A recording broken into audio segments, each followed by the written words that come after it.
दिलीप कुमार जी बिहार से। राधे राधे। राधे राधे महाराज जी। महाराज जी, माता पिता में प्रतिदिन लड़ाई होती है, बहुत सालों से हो रही है, अभी तक घर में पिताजी मतलब गाली गलौज भी करते हैं, समझा बच्चा जहाँ भगवान का भजन नहीं होता ना, ये सब बातें बनी रहती। कोई घर ऐसा नहीं जिसमें झगड़ा ना हो। भैया भाभी का झगड़ा, देवर देवर, कोई नहीं समझता है, बहन लोग कोई भी नहीं समझती, इतना समझाने नहीं भैया हमारे शब्द सुनो। जिस घर में भगवान की आराधना नहीं होगी वहां कलयुग कलह तो खड़ा ही कर देगा। वहां नाना प्रकार के असत वृत्तियों का तांडव होगा। भगवान का जब तक भजन माता पिता नहीं करेंगे, परिवार के सदस्य नहीं करें। अब देखो उसी में 1 घंटा भी रामायण बोलना हो तो थक जाएंगे, लड़ने का समय नहीं रहेगा। अब भजन कीर्तन तो है नहीं, तो अब जो खा रहे हैं, गर्मी बन रही है, तो कहाँ निकालें? तो लड़ाई झगड़ा में निकाल रहे। नहीं, 1 घंटे मंजीरा लेके बैठा रहो, तो शुरू करो जोर जोर राधा राधा, फिर कहो लड़ो, तो कहेंगे हिम्मत नहीं रह गई, जितना लड़ाई का था और सब राधा राधा में निकल गया। तो आनंद आ जाएगा उनके हृदय में। 1 घंटा नाम कीर्तन करे, आनंद आ जाएगा। तो बच्चा जहाँ भगवान का नाम कीर्तन नहीं, भगवान की कथा कीर्तन नहीं, वहाँ मंगल कैसे हो सकता है? तो तुम कम से कम सत्संग सुनते हो, तुम शुरू करो। जब वो लड़े आपस में तो तुम जोर जोर से राधा राधा कहो, तब दोनों का मन तुम्हारे ऊपर खिंच के आएगा। अब वो तुम्हें गाली देंगे, तुम उठना नहीं, राधा राधा। जहां वो लड़े तब बीच में जाके राधा राधा राधा राधा, अपने आप ठीक हो जाएगा। गुरुजी वो लोग बोलते हैं पागल हो गया है। तुम यही तो कह रहे हो, तुम्हें गाली देंगे तो भी तुम्हें अपना कीर्तन बंद नहीं करना, यदि उनका मंगल चाहते हो। बकाया भजन से विमुख, हरि से विमुख जीव को कभी भी शांति नहीं मिल सकती।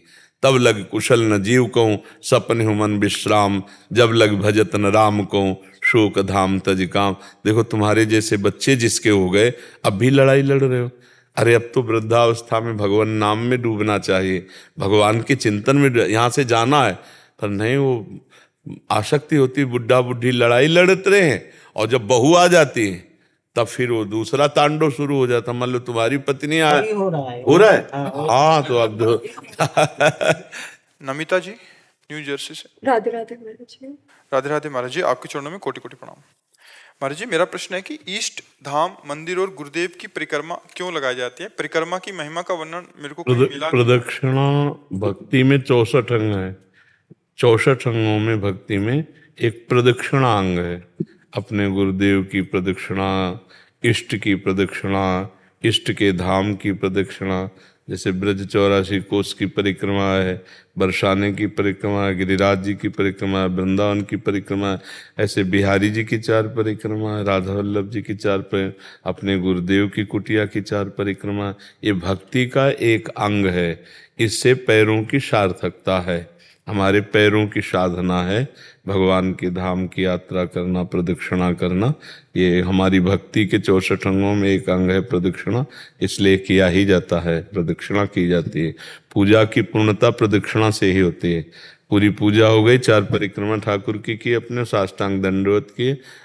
ये हमारे भक्ति के 64 अंग हैं, तो उनमें एक एक अंग का अलग अलग व्याख्या, अलग अलग महत्व है। और पूरी संपूर्ण 64 अंग की भक्ति का मतलब है 64 कला प्रवीण श्री प्यारी जी को प्राप्त करना। हमारी प्रियाजू 64 कला प्रवीण है। तदपि भूरी, तो भक्ति सर्वांग रूप से की जाती है, तब वो प्रेममयी हो जाती है, प्रेममयी।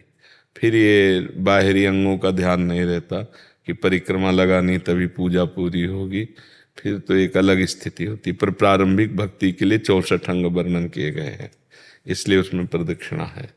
जो घर में सेवा विराजित है उनकी भी प्रदक्षिणा कर। हाँ, कर लेनी चाहिए। ऐसा सिंहासन ऐसे हम विराजमान किए हैं, जब सेवा हो गई, पूजा हो गई, तो एक तरफ कर देते हैं दीवार की तरफ, उन्हें तो ऐसे पहिया लगे सकला के ऐसे कर लिए, फिर वहीं परिक्रमा कर ली, वहीं ठाकुर बीज में विराजमान सिंहासन में।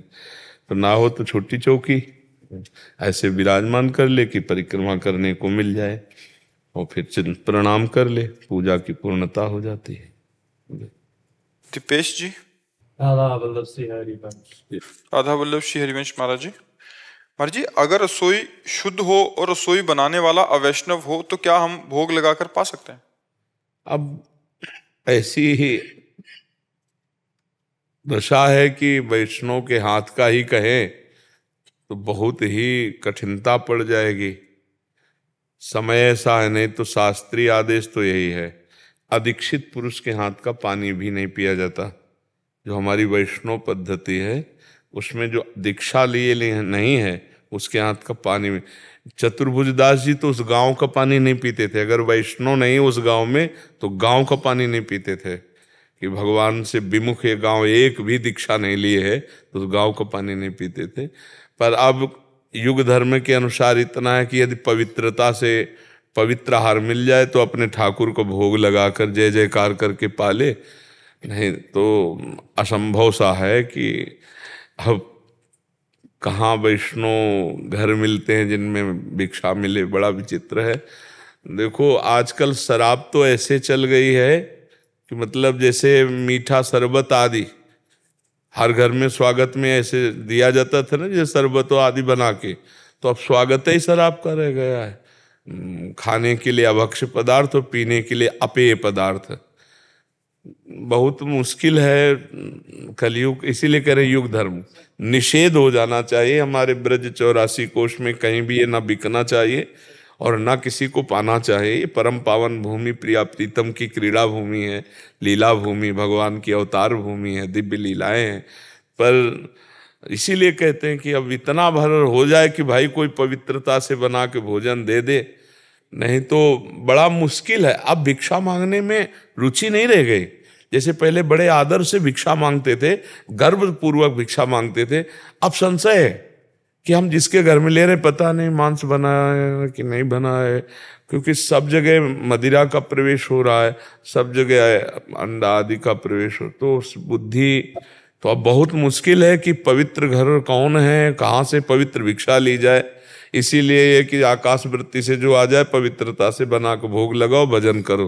अब समय नहीं रह गया कि हम गली गली माधु करी वृत्ति, क्योंकि समय बहुत गड़बड़ हो गया है, समय का प्रभाव होता है। तो अब ये तो बहुत बड़ी बात है कि पवित्र रसोई में भोजन मिल जाए, नहीं तो रसोई पवित्र होना बड़ा मुश्किल रह गया। आजकल लोगों को अमनिया और प्रसादी का ज्ञान नहीं। अमनिया प्रसाद, अच्छा आप बताओ, वो शौच बनी है ना वो कुर्सी वाली, उसी में बैठ के लघुशंका हुए और उसी वो ऐसे ही चले गए रसोई में। वही सब कपड़े जो शौच को स्पर्श किए लेटरिन को, वो सब अपवित्र है कि नहीं है। तो पवित्रता तो बड़ा मुश्किल है कि हमें ठाकुर के लिए भोग अपने हाथ से बना के मिल जाए तो बात अलग है, नहीं तो कोई वैष्णव बनावे तो भले उसे प्रसादी अमनिया अपवित्रता का ज्ञान हो। नहीं, आजकल कोई ज्ञान नहीं है। भगत कहलाते हैं और उसी सीट पे लघुशंका किए और हाथ धोए चल दिए और पूरे सब कपड़े अपवित्र हो गए। अब वो जहां जहां छूओगे सब अपवित्र हो जाएगा। महाराज जी कल कोई आए तो कह रहे थे कि कहते हैं ऐसा अगर हम ज्यादा वो करते हैं तो लोग कहते हैं ज्यादा बड़ा बन रहा है, ये क्या तरीका है। वो उल्टा उन्हीं को, क्योंकि भाई जब 100 गंदे रहेंगे और एक आप अच्छे रहोगे तो तुमको गंदे बनाएंगे ना, एक काहे को अच्छे रहने देंगे। तो जरूरत ये हिम्मत करने की है कि 100 गंदों की बात हमें नहीं माननी, हमको अच्छे पवित्र रहना है। तो ये जरूरी है कि 100 भजन ना करे, 100 गलत चले तो एक को जो भजन कर रहा है वो गलत चले, ऐसा नहीं है। तो बहुत कठिन है वैष्णवता और बहुत कठिन है पवित्रता। हाँ, सही भोजन मिल जाए यही बहुत बड़ी बात है। भगवान की कृपा मनावे और भोग लगावे और पाले।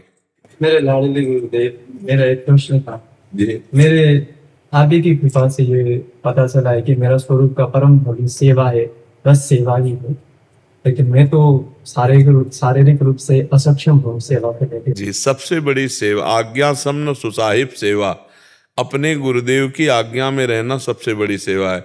हमारी सबसे बड़ी आज्ञा है राधा राधा राधा राधा राधा वल्लभ श्री हरिवंश। नाम जप करो, ये कोई भी कर सकता है। क्यों भाई, आप शारीरिक असमर्थ हो तो नाम जप कर सकते हो ना, तो बस फिर आप चिंता मत करो। सबसे बड़ी सेवा गुरुदेव की, उनके द्वारा दिया हुआ नाम मंत्र जप ले। आज्ञा शमन सुसाहिब सेवा, अपने साहब की आज्ञा का पालन करना ही सबसे बड़ी सेवा है। और सबसे बड़ी आज्ञा है भगवान का नाम कीर्तन करो, नाम जप करो, लीला कथा सुनो, लीला कथा गाओ, भगवान की सेवा करो, ये सबसे बड़ी आज्ञा है। तो कुछ नहीं कर सकते तो नाम जप तो कर सकते हो, राधा राधा राधा, हो गई सेवा, हो गई सबसे बड़ी गुरु की सेवा, संत की सेवा। समझ गए? बिल्कुल महाराज जी। एक बात और थी, हम तो आप श्री से संभाषण करने के लायक भी नहीं है। एक इच्छा है, शरीर में रहते रहते अगर आप लायक बनाकर आप एक बार हृदय से लगा लीजिए, बस हो गया। अगर बाहरी शरीर से हृदय से लगाने से काम बनता तो हम सबको हृदय से लगा लेते। हृदय तब लगता है जब हृदय हृदय हो जाता है, दोनों का एक हृदय हो जाए। हमारे हृदय में जो किशोरी किशोरजू, वैसे ही आपका हृदय किशोरी किशोरजू, तो हृदय से हृदय मिल गया। तो बाहरी हृदय लगाने से हमें लगता है कि लाभ नहीं मिलता है, वही आचरण फिर बने रहेंगे जब तक भजन नहीं करोगे। भजन करना ही हमारे गले लगना है, भजन करना ही हमारे चरण छूना है, भजन करना ही हमारा आशीर्वाद है। जब भगवान हृदय में बैठे हुए हैं फिर भी अशांति है तो और कौन की बात करे। तो इसलिए तहां वेदस कारण राखा, भजन प्रभाव संत श्रुति वाखा। भजन भजन करो, भजन ही जीवन का सार है। आंख नहीं है तो कोई बात नहीं, मन की आंखों से देखो, मन के भाव से हृदय से आलिंगन करो और नाम जप करो। तो इसलिए मस्ती से रहो, नाम जप करो। मुकुल व्यास जी। श्री हरिवंश महाराज जी, आपके चरणों में कोटि कोटि प्रणाम। महाराज जी, नाम जप तो चल रहा है किंतु कई बार देखा जाता है कि बुजुर्गावस्था में विस्मृति हो जाती है। अब हम अपने लोगों को ही वो भूल जाते हैं बुजुर्ग। ऐसी स्थिति में क्या करें? अपने लोग कौन है? ये कह रहे हैं कि कोई बुजुर्ग हो तो बाद में बुजुर्गावस्था। अपनी बात करें महाराज जी, बुजुर्गावस्था में कई बार देखा है कि भजन करो ना, अभी करो ना। बुजुर्ग अवस्था को क्यों ढो रहे हो? कल जियोगे, तुम्हें भरोसा है? नहीं महाराज। फिर बुजुर्ग अवस्था में कौन अपना है? अगर सबकी ममता ताग बटोरी, मम पद मने बांध बटोरी, तभी तो भजन बनेगा। ऐसे भजन पराये का भजन थोड़ी होता है, अपना होता है भजन। अपनी आत्मा है प्रभु, अपने जीवन है, उनके बिना जिया नहीं जा सकता। तो कैसे भूले उनको? तुम्हारा कोई है इसलिए तुम भूल जाते हो? कैसे भूले उनको? जगह नहीं रह गई। नाहिन रहो हेमा ठोर, नंद नंदन अछत आनी है। अब हृदय में जगह नहीं रह गई, प्रभु के सिवा कोई हमारा है नहीं, तो किसका स्मरण करे? तो बस अभी प्रभु के सिवा और जो कुछ है उसे सत्संग सुनकर, शास्त्र स्वाध्याय कर, भगवत आराधना करके उसको हटाओ। फिर तो भगवान छा जाते हैं, उनका सुमिरन छा जाता है। कोई छूटने वाला चीज है? बुढ़ापा हो, चाहे रोग ग्रसित हो, चाहे विपत्ति हो, चाहे संपत्ति हो, कोई फर्क नहीं पड़ता अंदर भगवत चिंतन में। अगर फर्क पड़ता है तो अभी है कोई और प्रभु से बढ़कर। शरीर, शरीर संबंधी भोग या शरीर संबंधी रिश्ते नाते, इन्हीं का तो त्याग करना साधना है। आंतरिक, बाहर सबके बीच में रहे, अंदर से भगवान का अकेला।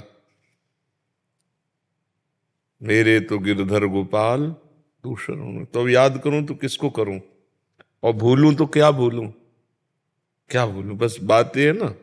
तो अभी अपना बहुत कुछ है इसलिए प्रभु पराये लगते हैं। मायाकृत शरीर, मायाकृत भोग, मायाकृत संबंध, ये सत्य लगते हैं। इसलिए जो सत्य सच्चिदानंद प्रभु है वो पराये लगते हैं। तो भजन करना कठिन है, क्योंकि मन और 5 ज्ञानेंद्रियां विषयों की तरफ स्वाभाविक प्रवृत्ति किए हुए हैं। भगवान से अपनापन नहीं होने के कारण वो बार बार हमको विक्षेप देती रहती हैं, विषयों की तरफ, शरीर की तरफ। इसी विक्षेप को मिटाना ही तो योग है। अभ्यास योग युक्तेन चेतसा नान्यगामिना। हमारा चित्त अपने लक्ष्य को छोड़कर और जाए ही ना। तो बार बार जहां मन जाए वहां अपने प्रभु को देखे, या जहां मन जाए वहां से हटा के अपने लक्ष्य पर लाए। तो अभ्यास योग जब हमारा सिद्ध हो जाता है तो फिर स्वाभाविक भजन होता है। सतत भजन प्रेम पूर्वक यदि हम करने का अभ्यास करें तो योग भगवान करा देते हैं। तेषाम सतत युक्ता नाम भजताम प्रीति पूर्वकम तो ददामि बुद्धि योगम तम ये नमाम उपयान। जब भगवान देखते हैं हृदय से ये भजन करना चाहता है तो फिर वो वृत्ति देते हैं जो किसी साधन में नहीं होती, वो भगवत कृपा पात्र में ही उदय होती है। स्वाभाविक जैसे दिल धड़कता है ऐसे भजन होता है, एक एक धड़कन के साथ जैसे। और वो भजन स्वादिष्ट होता है। अभी जैसे विषय चिंतन में स्वाद आता है, भगवत चिंतन रूखा सा लगता है। जैसे राधा नाम सुधा रसम रसी तुम जिह्वास्त में विह्वला। हरिवंश महाप्रभु कहते हैं, ऐ जिह्वा तू विह्वल होकर रसास्वादन करने वाली है ना, तो राधा नाम का सुधा रस, अमृत रस, इसका पान कर। लेकिन अपने को नहीं लग रहा कि अमृत रस है, अपने को गुलाब जामुन या विषय सेवन अच्छा लगेगा, प्रभु का नाम सूखा लगेगा। क्योंकि हृदय मलिन है। और जिस दिन हृदय पवित्र हो गया तो स्वाद आ जाएगा भजन में, स्वाद आ गया तो छूटेगा नहीं, फिर भजन नहीं छूटेगा। इसलिए हमें अभ्यास करना है। बुढ़ापे को किसने देखा है? आज शाम कौन देख पाएगा, इतने में क्या पता। तो हम भरोसा बुढ़ापे का कर रहे हैं। हमें अभी भगवत प्राप्ति करनी है, अभी यही लगन दिव्य चिंतन में पहुंचाती है। मुझे जीते जी भगवत प्राप्ति करनी है, भगवान को ऐसे देखना है जैसे आपको देखना है। बस यही लगन सब कुछ सहा देती है। बड़े से बड़ी विपत्ति कष्ट सबको सहकर वो अपने प्यारे से मिलता है। जैसे जैसे भगवान के मार्ग में चलोगे वैसे वैसे उनकी कृपा की अनुभूति होगी, भगवान से अपनापन हो जाएगा, तो स्वाभाविक स्मरण होने लगता है। जिससे घनिष्ठ अपनापन होता है उसकी याद आती है। भगवान को हम भूल गए माया में, भगवान एक पराये से लगते हैं और ये शरीर मायाकृत हैं, ये अपने लगते हैं। कितना बड़ा मोह हो गया, कितनी बड़ी विपरीत ज्ञान की स्थिति हो गई कि जो मैं भगवान का अंश हूं उसे भूलकर माया के अंश शरीर को अपना मान लिया, भगवान पराये लगने लगे। अब सत्संग सुनकर थोड़ा ज्ञान जागृत हो रहा है तो भजन का अभ्यास करते हैं, तो पूर्वाभ्यास विषयों का चिंतन का है तो भजन में मन नहीं लगता। और अगर हम और जोर करते हैं तो मन विषय फेंकने लगता है, गंदी बातें, गंदा चिंतन, ऐसे तो साधक घबरा जाता है। बिल्कुल घबराने की जरूरत नहीं, खूब नाम का अभ्यास करो, वो गंदगी नष्ट हो रही है। जैसे जैसे नष्ट हुई फिर भजन स्वाभाविक होगा। अभी प्रभु अपने ने, आपके प्रभु क्या है? महाकाल। हृदय से विचार करके बताओ, संबंध आपका प्रभु से क्या संबंध है? कौन है प्रभु आपके? सब कुछ है प्रभु। तो फिर कुछ भी नष्ट हो तो तुम्हें चिंता नहीं होगी, फिर कोई चाह नहीं होनी चाहिए, क्योंकि सब कुछ वही है। तो फिर भजन किसके लिए छूटता है? यही बात है। जिस दिन प्रभु सब कुछ हो जाएंगे ना, उस दिन स्थिति अलग हो जाएगी, स्थिति अलग हो जाएगी। अभी कोई है प्रभु से बढ़कर, अंदर देखना होगा। जैसे हमसे कहा जाए कि हमें तो प्रभु से बढ़कर कुछ नहीं लगता, तो अच्छा भोजन आपको बनाकर पवाया जाए और आप भगवान को भूल गए, भोजन का स्वाद अच्छा लगा तो भगवान भोजन से छोटे हो गए। समझ पाए आप? तो इसका मतलब भगवान की अभी आपके हृदय में जो स्थान ऊंचाई का होना चाहिए वो नहीं है। त्रिभुवन की राज्य लक्ष्मी देने पर भी आधे पल के लिए प्रभु का विस्मरण ना हो, वो भगवान का ऐसा भक्त है जो सब कुछ भगवान को मानता है। त्रिभुवन की राज्य लक्ष्मी देने पर आधे पल के लिए जो भगवान का विस्मरण न करे, उसे उसके हृदय में है कि मेरे सब कुछ भगवान है। तुम्हें सर्वम मम देव देव, तब सर्वम मम देव देव, आपसे बढ़कर कुछ नहीं। अभी आपसे बढ़कर सब कुछ है। देख लेना, परीक्षा आएगी माया की तो देखते रहो। भगवान को छोटा समझकर, विषय को बड़ा मानकर भोग करके भगवत विस्मरण हो गया तो ये बात हो गई कि भगवान विषय से भी छोटे हैं आपके हृदय में। जब विषय आए और भगवान का स्मरण न टूटे, विषय जाए और भगवान का स्मरण न छूटे, विपत्ति आवे या संपत्ति आवे, इसकी कोई परवाह नहीं, अखंड स्मृति, तब तुम्हें सर्वम मम देव देव, आप सब कुछ मेरे हो। बड़ा आनंद का मार्ग है। आनंद का तो यही मार्ग है बगाया। ये तो सब जलन का, तृष्णा, अशांति, कामना, उद्वेग, ये सब इधर। भगवान का मार्ग ही तो पर किसी से संबंध आंतरिक ना रह जाए तब भगवदानंद की स्फूर्ति होती है। जो भगवदानंद की वो अनन्य चिंतयन्तो माम, अन्य चिंतन भी नहीं होना चाहिए। अनन्य चेता सततम यो माम स्मृति नित्यसा तस्याहम सुलभा पार्थ नित्युक्त योगिना। मधुर मधुर भगवान की रूप माधुरी, नाम लीला गुण का चिंतन हो, इससे बढ़िया कोई जीवन थोड़ी। शरीर क्रियाओं में रहते, बाहरी व्यवहार, हल जोत रहा है, व्यापार कर रहा है, नौकरी कर रहा है, और अंदर अंदर भगवान का स्मरण कर, इससे बढ़िया साधुता क्या हो सकती है? इससे बढ़िया संत क्या हो सकता है? तो घर गृहस्थी में भी संत, घर गृहस्थी में भी भगवान का लाडला महाभागवत हो सकता है।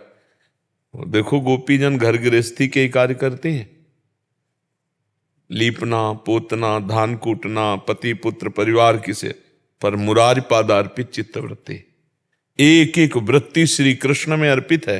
इसीलिए बड़े बड़े परमहंस गोपी चरण रज की वंदना करते हैं। तो वो बात हमको गृहस्थी में रह करके बहुत उच्च कोटि की दशा में पहुंचा दे, वो बात है भगवान का अनन्य चिंतन। अब बस यही सुन करके शास्त्र स्वाध्याय करके हम अपने दिमाग में बैठालना है कि हमारा लक्ष्य है मानव देह का भगवद स्मरण। कुछ भी कर रहे हैं, क्रियाएं जो हों वो शास्त्र सम्मत हो और भगवान का मधुर मधुर स्मरण हो, इससे बढ़कर कोई स्थिति नहीं है। इसी में सब जागृत हो जाएगा, तत्वबोध, भगवत प्रेम सब जागृत हो जाएगा। समझ पा रहे? पवन शर्मा जी इंदौर से। राधे राधे। राधे राधे महाराज जी, आपके आशीर्वाद एवं श्री जी की कृपा से निरंतर नाम जप करने का प्रयास कर रहा हूँ, परंतु गुरुजी जब मेरा डायलिसिस होता है तो शुरू में अच्छे से नाम जप करने का प्रयास करता हूँ और नाम जप होता भी है, पर डायलिसिस में कभी कभी ऐसी स्थिति आती है जिसमें मेरी तबीयत बिगड़ने लगती है, जैसे बीपी बढ़ जाता है, घबराहट, बेचैनी हो जाती है, शुगर लेवल भी नीचे आ जाता है, तरह तरह की शारीरिक परिस्थितियां आ जाती हैं। उस अवस्था में नाम जप एकदम छूट जाता है गुरुजी, मतलब उस स्थिति में भी मतलब नाम चले या भगवत प्राप्ति। आश्रय तो बना रख, आश्रय तो अंदर से रखो, बस आपकी कृपा प्रभु, आप नहीं होते तो। आश्रय से अंदर से रखो प्रभु का, तो जिस समय नाम छूट जाएगा उस समय हम आश्रित हैं भगवान। उस स्थिति में पता नहीं चलता है, मतलब कैसी हालत हो जाती है कि एकदम नाम। एक बात है कि आपका अभ्यास नहीं है ना, संसार में लगे रहे हो और फिर संसार का ही रोग भयानक आ गया, इसलिए ऐसा है। कई दिन होता है आपका डायलिसिस? बुधवार शनिवार। और ब्लड प्रेशर कितना ऊपर नीचे होता है? तो 200 पे ऊपर चले। और नीचे? नीचे नहीं होता, बड़ा ही हो रहता। बड़ा रहता है।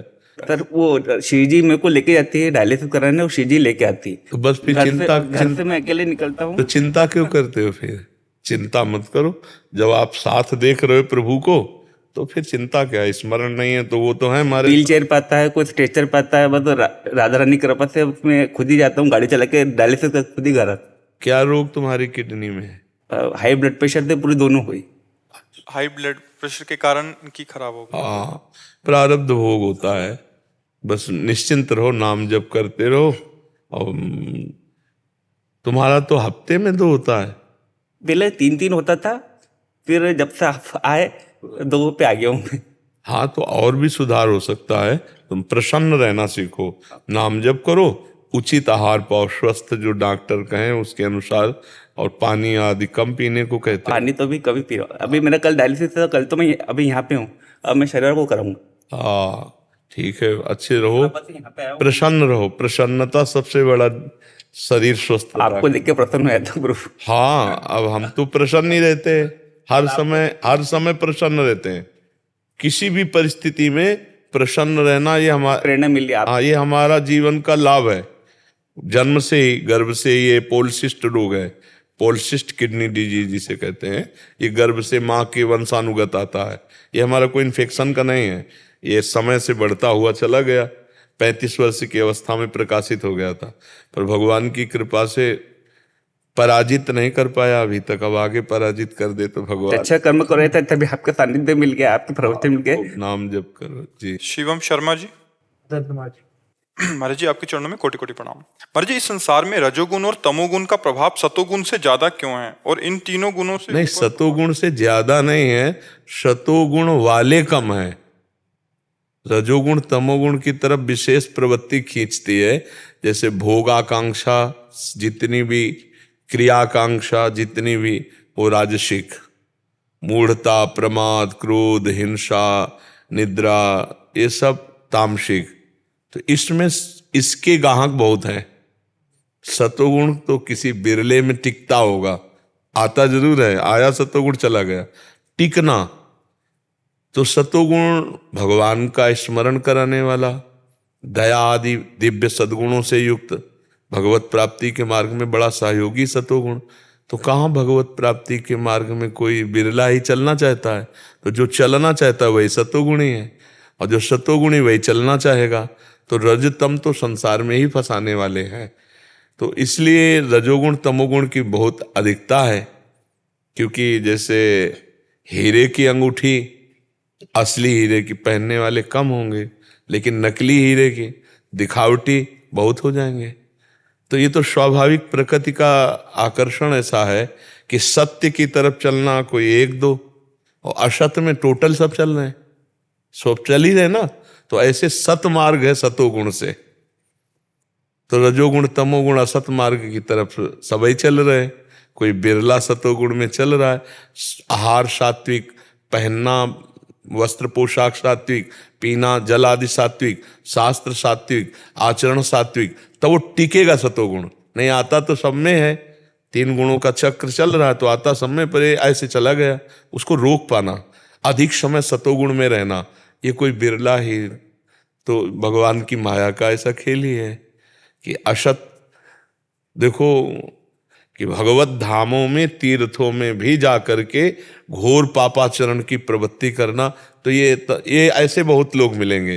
लेकिन भगवान के धाम में जाकर उपवास करना, तपस्या करना, नाम जप करना, दान पुण्य करना, पवित्र रहना, ऐसे कोई बिरले होंगे। नहीं तो धाम को भी आजकल पिकनिक जैसा है, नहीं मनाने लोग जाते। वैसे भगवत धाम में कम से कम एक रात अगर रुके तो उपवास करे, भजन परायण पूरा समय जाए। कम समय मिलता है धाम आदि के लिए, तो उपवास करके भजन करना, परिक्रमा करना, ये सब कमाया जाता है। तो ऐसे ही सतोगुणी वृत्ति तो बहुत दुर्लभ वृत्ति है, और रजोगुणी तमोगुणी मारी घूम रही है।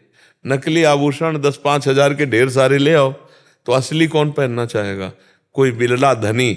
ऐसे ही पूर्व जन्म का कोई पुण्यात्मा ही सतोगुण में टिकेगा, नहीं तो रजोगुण तमोगुण वही सब है। और शतोगुण में है तो फिर क्या कहना हो, तो पवित्र जीवन है, मंगलमय जीवन है। तो इसलिए रजोगुण तमोगुण की बाहुल्यता। किसका प्रश्न था? हाँ जी, रंजीत शर्मा जी, गंगानगर से। राधे राधे।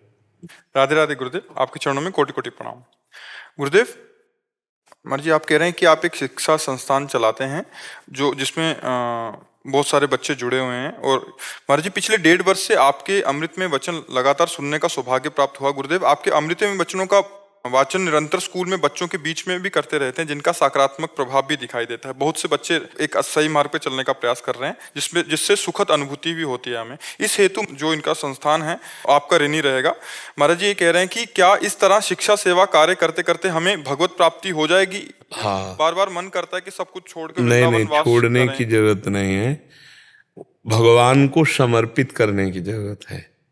जो सेवा कर रहे हो, सामने बच्चों में भगवत भाव लाने की चेष्टा करो कि मेरे भगवान इन बच्चों के रूप में है, विद्यार्थी के रूप में है। मेरा कर्तव्य इनकी जो शिक्षा देना है वो पूजा है मेरी, और नाम जब निरंतर करते हो। हाँ, तो बस इसी से भगवत प्राप्ति हो जाएगी, छोड़ने की जरूरत नहीं। और करो। देखो, अगर 10 बच्चे तैयार कर दिए तो बहुत बड़ी भगवान की सेवा हो गई। अच्छे पवित्र विचार वाले सात्विक नाम जापक अगर 10 बच्चे तैयार कर दिए तो पता नहीं उसमें से कौन सा बच्चा निकले, पूरे भारत को सुख पहुंचाए, पूरे विश्व को सुख पहुंचाने वाला बन जाए। इसलिए सेवा जरूर करनी चाहिए, सेवा नहीं छोड़ना। हमें प्रयास करते हैं गुरुदेव, माँ शारदा की कृपा से। बचपन में माँ बाप गुजर गए, तब से अब ये सेवा भावना में जुटे, पर अब 1.5 साल से निरंतर ही रहता है, जैसे क्यों न वृंदावन वास करें, क्या इसी में जुड़े रहें। तो वैसे उचित है, वैसे उचित है जुड़े रहना, क्योंकि पवित्र शिक्षक मिलना बहुत कठिन हो रहा है। जब पैसा लगा के डॉक्टर मास्टर बना जाता है ना, तो पूरा का पूरा लक्ष्य होता है रुपया, और जब रुपया लक्ष्य होता है तो फिर वो ना डॉक्टरी सही होती है और ना मास्टरी सही होती है, क्योंकि उसका लक्ष्य रुपया है। जब धर्म लक्ष्य होता है, हमारे यहाँ 4 पुरुषार्थ हैं, रुपये का भी महत्व है, पर पहले धर्म, फिर अर्थ, फिर काम, फिर मोक्ष। तो धर्म लक्ष्य हो जाएगा कि हम डॉक्टर हैं, हमारा धर्म है मरीज को ठीक करना, हम मास्टर हैं, हमारा लक्ष्य विद्यार्थी को पढ़ाना। जब धर्म लक्ष्य में आएगा तब बात। ऐसे धर्म आत्मा टीचर मिलना बहुत कठिन है। नहीं, रजोगुणी टीचर तो मिल जाएंगे बहुत, जिनका लक्ष्य रुपया है वो रजोगुणी टीचर मिल जाएंगे, लेकिन जिनका लक्ष्य धर्म है, भगवत प्राप्ति है, उनके द्वारा जो शिक्षा होगी वो समाज का बड़ा कल्याण करेगी, बड़ा मंगल करेगी। तो अब हम इसीलिए कहते हैं कि वृंदावन वास महान है, लेकिन अगर आप 10 बच्चे तैयार कर दिए, उनका जीवन पवित्र उज्जवल भविष्य, ये बहुत बड़ी भगवान की सेवा होगी। आप उसी सेवा में रहिए, और वृंदावन वहाँ भी है जहाँ आप हो, कहीं भी रहोगे तो वृंदावन दिव्य धाम है ना, जड़ देश थोड़ी है। तो भगवान जैसे तुम्हारे हृदय में, ऐसे वृंदावन भी हृदय में है हमारे। उर वृंदावन, और भगवत रसिक जी कह रहे हैं, माया काल जहाँ नहीं व्यापे तहाँ रसिक सिरमौर हमारे उर वृंदावन। यदि आप वृंदावन का चिंतन करते हो, राधा राधा नाम जप करते हो, तो जब शरीर छूटेगा तो वृंदावन ही आओगे पक्का। तो आप सेवा में रत रहो, ठीक है। अंकित जी। राधा वल्लभ जी। महाराज जी आपके चरणों में कोटि कोटि प्रणाम। महाराज जी हमारी ड्यूटी ज्यादातर समुद्र में रहती है, महाराज जी समुद्र में कैसे भजन करें? अरे कहीं भी ड्यूटी रहे, समुद्र में रहे, पृथ्वी में रहे, आकाश में रहे, हम जिंदा है, श्वास चल रही तो राधा राधा। ये है कि समुद्र में भजन नहीं हो सकता। समुद्र में तो और भजन होगा, भगवान का साक्षात स्वरूप है समुद्र, भगवान का स्वरूप है, ब्रह्म स्वरूप है समुद्र, तो उसमें तो और भजन होगा। मान लो गंगा के ऊपर रात दिन रहना पड़े तो भजन ही है, तो आप और भजन करो। भजन देखो, भजन अंदर की चीज होती है, बाहर के संग से थोड़ा अनुकूल या प्रतिकूल भाव पड़ता है।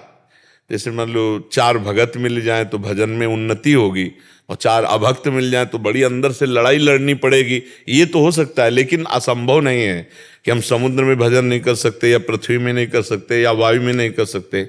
अलग अलग डिपार्टमेंट हैं, अलग अलग साधना है, पर भगवान सबके एक ही हैं। तो भगवान का स्मरण करना सबसे बड़ी साधना है। तो समुद्र में हो तो क्या अंदर से भगवत स्मरण करने में समुद्र रोकेगा क्या? नहीं, और आनंद है, ज्यादा प्रपंच तो रहेगा नहीं। वही साथ में जो आपके हैं वही साथ में है, और किसको किससे मतलब है, अपनी अपनी ड्यूटी सब निभा रहे हैं। आप अंदर ही अंदर नाम जप करते हुए भारत की सेवा में रहो। बहुत बड़ी सेवा है। भारतीय सैनिक जो जल थल वायु में है, इन्हीं के द्वारा हमारी रक्षा होती है।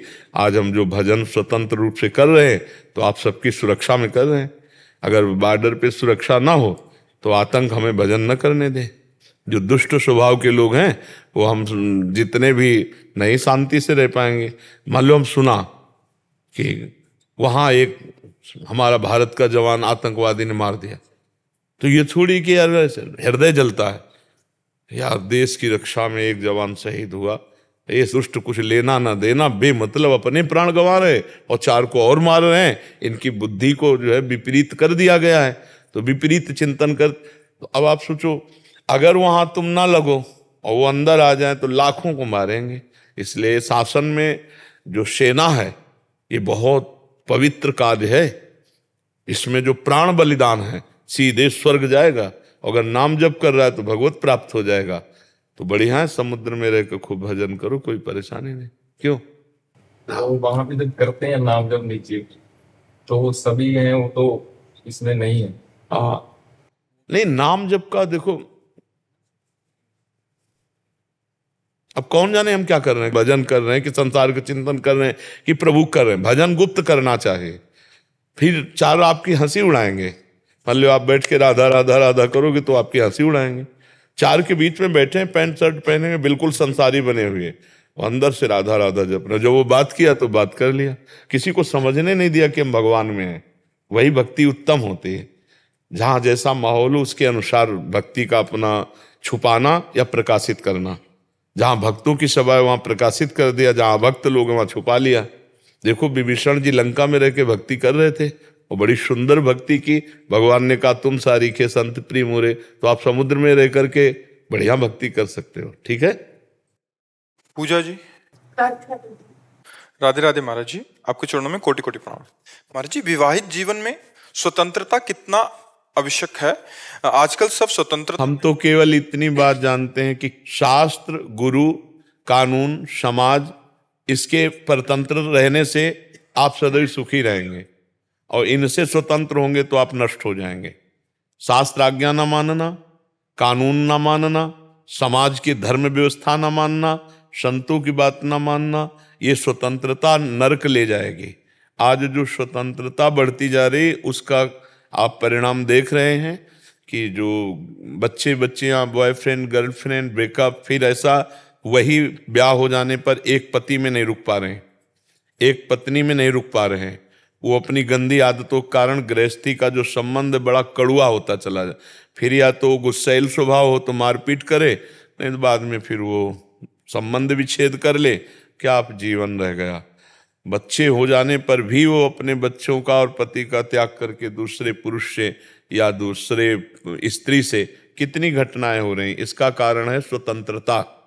ये जो आपने शास्त्र शासन, गुरुजनों का शासन नहीं माना, उसी से आपकी वृत्ति स्वतंत्र हो गई। अब कैसे वो एक जगह टिक सकती है? जो 10 दिन बॉयफ्रेंड ये और 20 दिन ब्रेकअप करके दूसरा, फिर तीसरा, वो जब ब्याह करेंगे तो एक पति में रुकेंगे, वो एक पत्नी में रुकेगा? उसकी वही उच्छृंखल वृत्ति होगी, और जब ऐसा गृहस्थ होगा तो कितना बर्बाद गृहस्थी होगी। तो इसलिए स्वतंत्रता तो जब तक माया मुक्त ना हो जाए तब तक स्वतंत्रता नहीं। शास्त्र के अधीन, गुरु के अधीन, समाज कानून की व्यवस्था के अधीन तो हम पवित्र रह सकते हैं। अब शास्त्र आज्ञा जो है कि जब तक ब्याह न हो तब तक ब्रह्मचर्य से रहना चाहिए। हमारे 4 आश्रम हैं, ब्रह्मचर्य आश्रम, गृहस्थाश्रम, वानप्रस्थाश्रम, संन्यासाश्रम। तो पहला सबका एक आश्रम है ब्रह्मचर्य। जब तक पाणी ग्रहण संस्कार ना हो जाए तब तक बच्चा बच्ची को ब्रह्मचर्य रहना चाहिए हमारे धर्म के अनुसार। मनमानी आचरण नहीं, ये गंदी बात है, इससे बहुत हानि हो जाती है। और इस हानि को आज हमारा समाज भोग रहा है और आगे तक भोगता रहेगा, क्योंकि वैसे ही बच्चे होते हैं। छोटे छोटे बच्चों में इतना गलत ज्ञान है, जहां पवित्र ज्ञान होना चाहिए वहां गलत ज्ञान हो गया, गलत क्रियाओं के वो ज्ञाता हो गए हैं। मोबाइल के पूरे एक्सपर्ट हैं वो, चाहे जो सर्च करना उनको सब आता है, ये छोटे छोटे बच्चों में। तो हमारी आगे की पीढ़ी बर्बाद हो रही भारत की। इसी पीढ़ी से राजनेता, इसी से संत महात्मा, इसी से सब बनते हैं। जो आज छोटे छोटे बच्चे हैं इन्हीं में से तो निकलते हैं। अब उनके आचरण, उनके घर के आचरण सब आधुनिकता में भरता चला जा रहा है। न शास्त्र ज्ञान, न शास्त्र सम्मत आचरण, न शास्त्र की मर्यादा की अधीनता, तो फिर नुकसान ही नुकसान है। आज समाज देखो कहाँ जा रहा है। ये सब अनुशासनहीनता का परिणाम है। शास्त्र के विरुद्ध आचरण करोगे तो छुपाना पड़ेगा। और अगर आप धर्म से पाणी ग्रहण करके संतान प्राप्त करते तो कितना मंगल, तब तो थाली बजाते कि संतान हुई, आनंद मनाते। तो हमें लगता है चाहे स्त्री हो चाहे पुरुष हो, दोनों को शास्त्र मर्यादा में रहना चाहिए। अगर शास्त्र मर्यादा में नहीं रहेंगे तो फिर बहुत हानि हो जाएगी, हानि ही हानि है। जो आज व्यसन बच्चों में बढ़ रहा है, नशा बढ़ रहा है, देखो लज्जा ही और विनय, पुरुष में विनय और स्त्री में लज्जा, ये आभूषण है। ये बाहरी सोना चांदी के आभूषण, आभूषण नहीं। तो छोटे छोटे बच्चे, नई अवस्था के बच्चे लज्जा और विनयहीन होते जा रहे हैं। विद्या विनयम ददाति, पढ़े लिखे बच्चे में विनय होना चाहिए। वो अपने माता पिता को गालियां देते हैं, कटु वचन बोलते हैं। तो अनुशासनहीनता कहीं भी हो, जो राज्य अनुशासनहीन होगा वो नष्ट हो जाएगा, जो घर अनुशासनहीन होगा वो नष्ट हो जाएगा, और जो शरीरधारी चाहे स्त्री पुरुष हो अनुशासनहीन है वो नष्ट हो जाएगा। इसलिए अनुशासन तो अत्यंत आवश्यक है। शास्त्र का, वेदों का अनुशासन, धर्म का अनुशासन, समाज का अनुशासन, कानून का अनुशासन, ये अनुशासन हमें पवित्र रखता है। अगर अनुशासनहीन हो गए, मनमानी आचरण, तो फिर अपवित्रता आ जाती है। मामा प्रयागराज जी का एक पावन चरित्र आता है। तो बच्चे थे, तो राखी बांधने का दिन नजदीक आ रहा था, तो सब बच्चे उत्साहित होकर आपस में बात कर रहे थे, मैं दीदी के यहाँ जाऊंगा, कोई कह रहा था मेरी दीदी आएगी। ऐसे प्रयागराज की कोई बहन नहीं थी, गरीब घर में प्रकट हुए थे। तो वो उनसे कहा तू क्या दिखता है, तेरी तो बहन है नहीं। तो गए और कहा माँ, छोटे 5 वर्ष के लगे, कहा माँ मेरी दीदी नहीं। तो आंसू देख के समझ गई कि बच्चों ने। तो उनका किसने कहा? बोले हम सब खेलने वाले बच्चे कहते हैं हमारे दीदी। बोले वो क्या जाने, जब ये पैदा भी नहीं हुए थे तब तेरी दीदी का विवाह हो गया था। तेरी दीदी है जानकी जी और तेरे जीजा है राम जी। छोटे से बालक के पवित्र हृदय में बात। अच्छा, वो ठसक से खेलते हुए सब बच्चों से कहता मेरे जीजा राम जी, मेरी जीजी जानकी जी। राखी बंधन का समय, तो उनका आते क्यों नहीं है हमारे जीजा? जीजी आए, सबके आए और तिलक रोचना की और बांधा। तो उनका राजा हैं अयोध्या के, कोई ऐसे नहीं कि वो 2-4 दिन में आते रहे माने का, ऐसे वो नहीं आते। एक बार तो देखें हमारी जीजी कैसी है। अब जवाब क्या दे, पिता थे नहीं और कोई था नहीं, भागा अयोध्या धाम, जीजा राम जी, जिज्जी जानकी जी। बच्चा दिमाग में। प्रयागराज बहुत बड़े संत हुए हैं, प्रयागराज मामा प्रयागराज जी। अयोध्या में गए तो लोगों से पूछ पूछ कर अयोध्या पहुंचे। भगवान सबका संरक्षण करते हैं, भाव की पूरी रक्षा करते हैं। सिम की चाप सके को तासु, बड़ रखवार रमापति जासु। अयोध्या पर पूछा हमारी जिज्जी जानकी जी जीजा राम जी कहाँ? तो उनका कनक भवन, भक्तों ने समझा कि तो उनका कनक भवन, वहां गए तो उनका यहाँ तो मूर्ति है। मूर्ति नहीं, हमारे जीजा जी हैं, अयोध्या में रहते हैं। लोगों ने बच्चा समझ, अब कोई उनकी बात ना सुने। वो घर से आटा के लड्डू बना के लाए थे कि जीजी को और जीजा को पवाएंगे, तो सरयू के किनारे रो रहे कि कोई हमें पता नहीं बता रहा, हमारे जीजा जी यही रहते, उनका नाम राम जी है, जानकी जी है। तो सब लोग कनक भवन की तरफ उनकी बात, बोले हमें मूर्ति नहीं, हमारे जीजा जी चाहिए। एकांत में सरयू किनारे रो रहे थे। इतने में महाराजाधिराज श्री रामचंद्र की जय आवाज कान में पड़ी। देखा विशाल हाथी पर सोने की झालर, मढ़ा हुआ हाथी, और सीढ़ियां सेवक लगा रहे हैं। तो जानकी जी और राम जी उतर रहे हैं। जानकी जी दौड़कर नजदीक आई, बोले इतना तुम एकांत में रो रहे हो, हमारा जहां हम रहते हैं वो कोई बिरला ही जानता है जहां रहते हैं। देखो हम तुम्हारी जीजी जानकी, ये तुम्हारे जीजा राम। और जानकी जी ने गले से लगाया जैसे भाई को लगाते ना, रोचना लगाया, तिलक वास। राम जी, अब उसका सब अज्ञान नष्ट हो गया। जब साक्षात परब्रह्म परमात्मा भगवान भाव के भूखे हैं, विकलता भगवान के, भगवान की विकलता हुई कि मेरे जीजा राम जी, जीजी सिया जी कहाँ है? भगवान जहां कोई विकल होता है वहीं प्रकट। रुदु सुश्रम राजन कृष्ण दर्शन लालसा, तो प्रकट हो गए ना। तासा महावीर भूत छोरी इसमें मान मुकाम्बुजा, पीताम्बर धरा सृग्वी, साक्षात मनमथ मनमथा। काफी देर बातचीत हुई। अज्ञान का नाश होने के कारण वो जान पाए कि हमारी जीजी जानकी जी कौन है और जीजा राम जी कौन है। छोटे से बालक में ब्रह्मबोध, भगवत तत्व का ज्ञान। अब तो हर समय वो गिरदा लगा के बैठते थे। अगर कोई कुछ कहता तो कहते, पता है तुम्हें मैं राम जी का साला हूं, जानकी जी मेरी बहन, मेरे जीजा चक्रवर्ती सम्राट राजाधिराज राम, अब मुझे क्या कर रहा है? मैं तो उनका साला हूं। बड़े सिद्ध महापुरुष हुए वो, सिद्ध महा, एक संबंध, उसी से भगवत साक्षात्कार। महर्षि इसमें एक होता है महर्षि, जैसे आप गुरुजनों का हृदय है कि थोड़ा सी भी प्रभु की चर्चा सुनी, कोई पद या उनकी कोई भी ऐसा भाव सुना तो छलक जाता, जैसे एक मटका भरा हुआ हो। महाराज जी ऐसी स्थिति कैसे आती है? ये किसी साधन से या कृपा से? महाराज जी नहीं, इसमें मूल तो कृपा ही है, पर प्रयास आप में जो बल दिया है भगवान ने, उसको सर्वतोभावेन भगवान में लगाना होगा ना।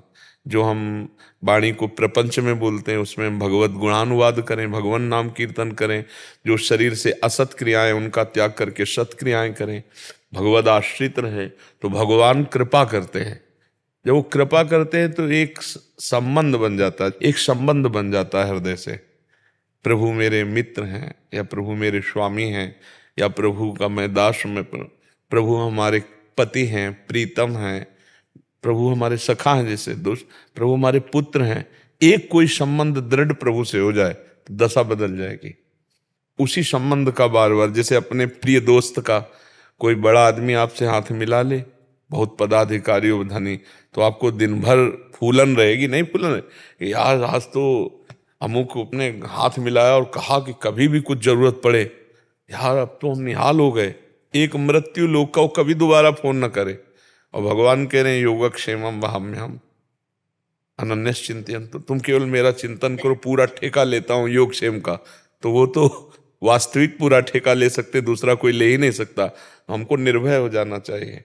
भगवान से अपनापन नहीं है, खास बात है अपनापन। अपना दोस्त जैसा, सबसे प्यारा दोस्त, अपना प्रिय पति जैसे, अपना प्रिय पुत्र जैसे, अपना प्रिय स्वामी, मैं उनका दास हूं।